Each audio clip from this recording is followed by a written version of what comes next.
Back in July 2025, Miami hit a record nobody's celebrating, the highest delisting ratio in the entire country. 59 homes pulled off the market for every 100 listed. The headlines will tell you it's a pricing problem, and they're right. But they're missing the bigger story. The real question isn't what's the right price, it's how do you price a condo when no one knows if there's a $75,000 special assessment coming in the next 12 months. I'm Brian Oyola, a Miami luxury real estate broker, and let me show you something most brokers never mention when you're touring condos. I'm not an attorney, so this isn't legal advice, but as a broker who works with buyers every day, here's how Florida's post-Surfside inspection and reserve requirements show up in real transactions and why timing matters more than ever. Under Florida law, following the Surfside collapse, condo buildings 3 stories or higher now face mandatory structural inspections at around 30 years old. For buildings in harsher coastal environments, local officials can require that first inspection earlier, around 25 years, because of saltwater exposure. For the exact requirements on any specific building, always confirm with an attorney, engineer, or the local building department. But in practice, there are 2 pressure points I watch as your broker: 25 years for coastal buildings and 30 years for inland buildings. Then those pressure points repeat at 35 and 45 years for coastal, or 40 and 50 years inland, and every 10 years after as well. Now here's where my strategy comes in. If you're looking at a building that's 24 years old and near the coast, you're buying right before that first major milestone inspection. The engineering report could come back requiring millions in repairs. Special assessments could hit within your first year of ownership. But if you're looking at a building that's 26 years old and just passed its 25-year inspection, you've got roughly 9 years before the next cycle. The building has already cleared that major hurdle. Most buyers don't know to ask this question. When was your last milestone inspection completed, and what did the engineering report reveal? That single question can save you from walking into a financial disaster. The same logic applies if you're looking at a building that's 29 years old inland, or 35 years old near the coast, or 39 years old inland. Whether a building just passed its inspection or is approaching the next one, you should always have the reserves, budgets, and engineering reports reviewed by qualified professionals. But if it's within a year or 2 of that next milestone, that review becomes absolutely critical, because that's when hidden problems tend to surface. Buildings approaching these milestones are where special assessments tend to cluster, not because of the law itself, but because that's when engineers are required to look closely, and that's when deferred maintenance gets exposed. So when you're evaluating condos, don't ask how old the building is. Ask where it sits in the inspection cycle. Now, let's talk about something that makes this even worse: the reserve fund illusion.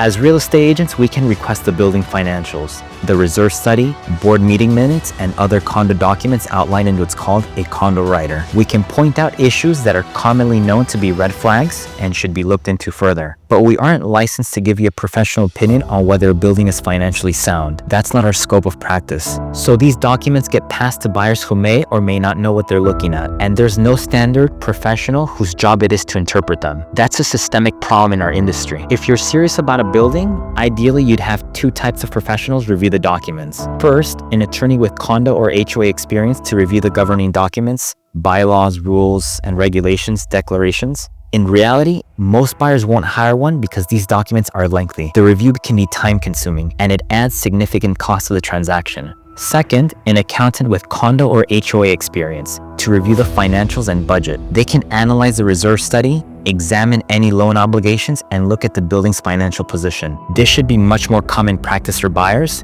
but it isn't. Just because it's not common doesn't mean it shouldn't be done. When buyers are financing their purchase with a conventional loan sold to Fannie Mae or Freddie Mac, the loan is often expected to meet certain standards, including the association's budget allocating about 10% of its annual assessment income to reserves, or following a detailed reserve study for the project to be considered warrantable. Let me show you why that's often completely inadequate. Let's say a building has a $6 million annual operating budget. 10% means they should be allocating about $600,000 a year into reserves. The buyer sees that number, the lender approves the project, everyone thinks the building is financially healthy. In my opinion, that's often nowhere near enough when real structural work can cost several millions. And Florida's new structural reserve rules go even further.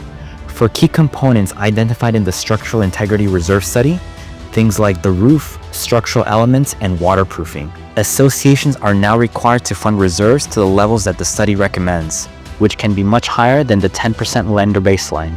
In practice, big structural projects can easily wipe out even substantial reserves. In my view, healthy buildings should maintain reserves well beyond that 10% threshold, and when necessary, levy special assessments or use loans carefully rather than relying solely on that baseline metric. And here's what concerns me even more. These reserve funds are managed by board members who get voted in by unit owners. They typically serve as unpaid volunteers. So who wants to dedicate 10, 15, 20 hours a month analyzing contractor bids, reviewing engineering reports, and making multi-million-dollar decisions for free? Board members get elected by unit owners, but the reality is the pool of candidates willing to serve is often limited, and that means time and expertise can vary significantly from building to building. When a building needs a multi-million-dollar repair, how are contractors selected? How competitive is the bidding process? In well-run buildings, the management company will solicit multiple bids, compare pricing and scope, and help the board negotiate better terms. These are the kinds of questions worth exploring when you're doing your research. Though, getting detailed answers can be challenging, since associations sometimes limit what information they provide to non-owners. And here's where it gets even darker. Last October 2024, just over a year ago, the president of Turnberry on the Green condominium in Aventura was arrested. His name is Gregory Arzumanov. He'd been president of that board since 2008. The Miami-Dade state attorney charged him with racketeering and embezzling about $1.5 million from his own association over several years. Here's how he allegedly did it. He didn't just serve as board president. He also appointed himself property manager and chief engineer, 3 positions, all controlled by one person with no oversight. According to prosecutors, this combination of positions allowed him to select contractors, make purchases, and seek reimbursement for expenses with no checks and balances. The Aventura police chief said, and I'm quoting here, "This was an intricate fraud case where he took over not just the building, but everything going on around the building, every asset used in and around the building. It was a complete takeover. I've never seen anything like this in my entire career." Turnberry on the Green has 378 units. At the time of his arrest, the annual budget was around $3 million. That means residents were paying their HOA dues thinking everything was being managed properly, while the board president was allegedly systematically stealing their money. And here's the thing, he wasn't caught by the board. He wasn't caught by residents. It took a 4-year police investigation to uncover the alleged scheme. Now, I'm not saying every condo board is corrupt. Most board members are honest people trying to do the right thing. On the flip side, some buildings do this very well. I've heard from owners about associations where management routinely get 3 or more bids and push for better loan terms, which is exactly the kind of process you want to see. And that brings us to the real crisis facing buyers right now. You find the perfect condo. The monthly mortgage payment fits your budget. You're ready to make an offer. Then the real costs start showing up. Insurance has become a major barrier across Miami. If your building is in a flood zone, which covers a massive portion of Miami-Dade, you're dealing with premiums that have risen sharply in recent years. FEMA has been updating their flood maps. So properties that were outside mandatory flood zones a year or 2 ago might now require flood insurance, adding thousands more to your yearly costs. Then you've got HOA fees. In newer luxury buildings, you're typically looking at $1,000 to $2,000 a month. In some high-end luxury towers, I've seen HOA fees as high as $4,000 to $10,000 monthly. And in some buildings, I've seen HOA fees increase significantly from $3,000 to $4,000 monthly from one year to the next. But the real danger is special assessments. With Florida's post-Surfside building safety laws, buildings are being forced to fund repairs they've ignored for decades. I've seen buildings get hit with surprise assessments over $50,000 per unit, and in some cases, over $100,000 per unit, even in buildings where the units were only worth $300,000 to $600,000. Think about that. You buy a $400,000 condo, and within months of closing, you get a notice that $75,000 in structural repairs is needed per unit. That's nearly 20% of what you paid for the property. Owners find out after closing that major structural work requires immediate funding. Roofs, facades, concrete restoration, plumbing systems, electrical upgrades, and many of these repairs can't be delayed. The engineering reports mandate them. Insurance companies won't renew policies without them. The city won't grant extensions. Between rising insurance costs, increasing HOA fees, and unexpected special assessments, the total cost of ownership has increased significantly, making it unsustainable for many buyers.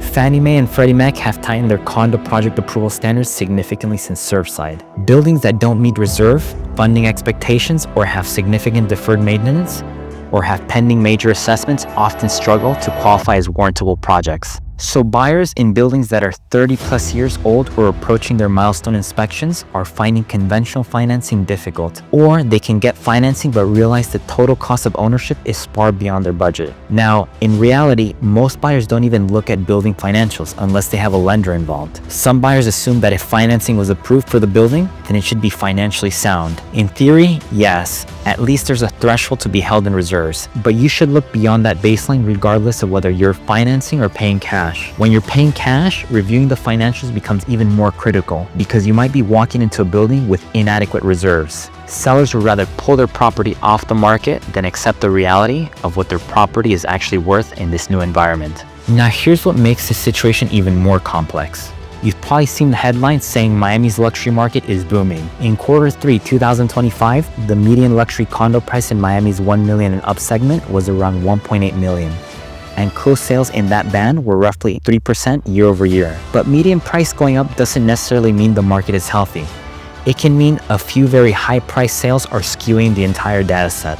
When I analyzed Brickell downtown in July and August 2025, sales volume had actually slowed significantly. Fewer transactions were happening, inventory was building. But if a handful of penthouses sell at 5 million each, that median price statistic looks fantastic even though overall activity is down.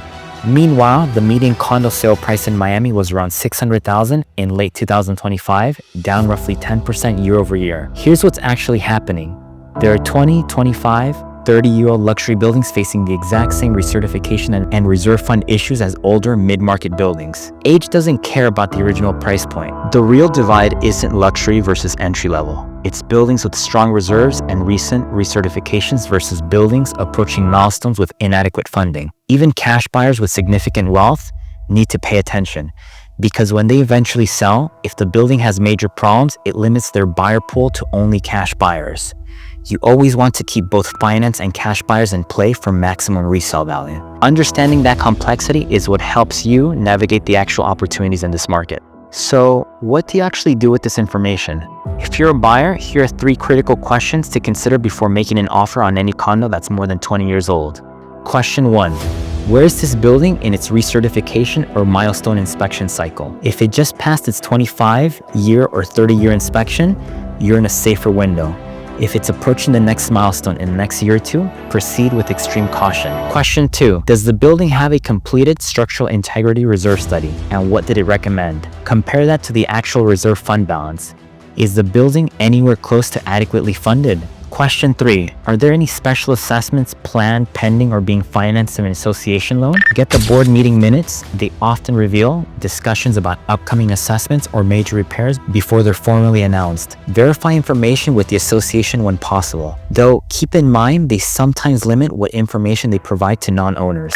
For buyers, this is actually your moment. For the first time in years, you have real negotiating leverage. Properties are sitting on the market longer. Days on markets has stretched from about 86 days to around 125 days, with an average sale to list price ratio around 94%. Interest rates have eased with several cuts in recent months. But the challenge isn't rates, it's that buildings with high special assessments or approaching recertification milestones are struggling to qualify for conventional financing. That's creating the negotiating opportunity. For sellers, the strategy is completely different now.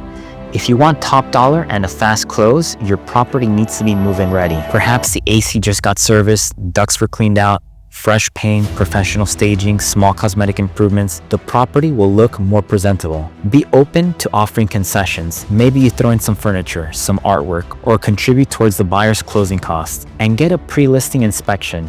Find potential issues before buyers do. Address concerns on your own terms and timeline. You're not just selling a property, you're selling certainty. When evaluating properties in older buildings approaching milestone inspections, both buyers and sellers should consider the building's financial situation and inspection timeline. These are factors that informed buyers will investigate. Being prepared with this information upfront can help facilitate smoother transactions. Look, Miami's condo market isn't broken. It's just operating under completely different rules than it did 3 years ago. The winners in 2026 will be the people who understand the recertification cycles, who hire the right professionals to review building financials, and who factor in the real carrying cost before making an offer. I'm Brian Oyola. I'm a Miami luxury real estate broker. I can request condo documents, but I'm not licensed to tell you whether a building is financially sound. That's not my scope of practice. But what I do is guide you through the process. I know exactly which questions to ask, which documents to request, and when you need to bring in a financial expert to review what we uncover. I built my practice around this kind of deep building analysis because I work with clients who are making million-dollar decisions and can't afford to get this wrong. I'd rather you walk away from a building with problems than close on a financial time bomb.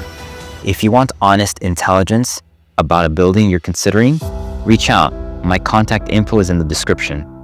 Miami Luxury, Decoded.